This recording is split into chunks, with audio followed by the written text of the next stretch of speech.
Right, so today's drawing to a close, and it's a day I could best summarise as challenging.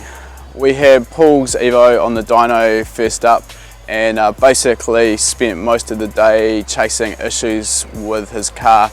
Honestly, after 12 years of doing this is what happens probably more often than you'd think. Probably about 50 to 60% of the cars that we put on a dyno have problems, and it's all about working through those problems and finding a solution. So we had 3 problems with Paul's car.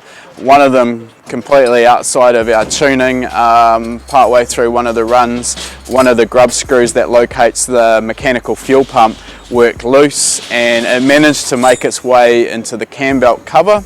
So we thought we'd got through that okay, and it turns out that it actually got caught in the crank pulley and it jumped one tooth on the cam belt. So that was issue number 1. We had to basically disassemble the front of the engine while it was still in the dyno bay, get the cam timing back to being correct, and fortunately it hadn't done any damage. There were no bent valves, so that was a huge relief. So moving on, after that we got back onto the dyno with it and started doing some runs, and we faced 2 problems. The first was a really annoying triggering error.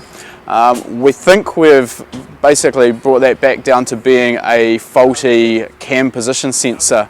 It still uses a factory Mitsubishi cam position sensor, and these are known for giving a little bit of trouble. They aren't the most reliable sensor in the world. So we've got another one of those coming tomorrow, and we're going to put it back on the dyno and see if that fixes that issue.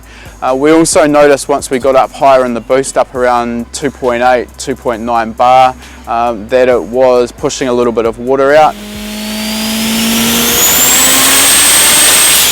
So the head gasket looks like it is leaking. So we've got another head gasket coming from Cosworth in the US. That'll be here before the weekend, so we're doing a quick head gasket job as well.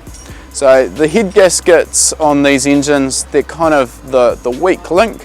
We can make as much power as we want as long as we can hold the head on it, and that is the one limiting factor. So it's kind of an occupational hazard.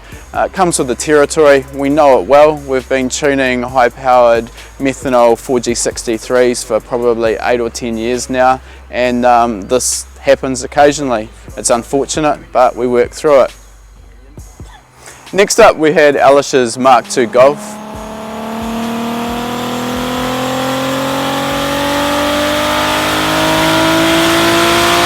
Now, we started that yesterday. Had a bit of a catastrophe with the plenum. Due to the way he's got his secondary injectors set up, we had a backfire which actually blew the plenum apart, so it was pretty spectacular, but not in a good way. Overnight, Alish has driven about 600 kilometers through Germany, found someone who's fixed the plenum, put it all back together, and we've put it back on the dyno this afternoon.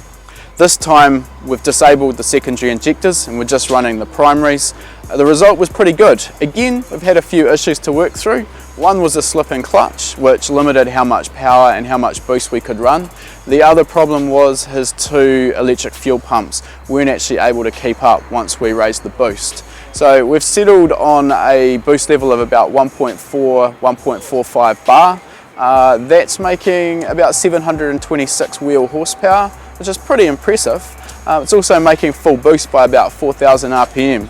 Now it's running on E85. This thing would be a demon street car. It'd be really awesome to drive.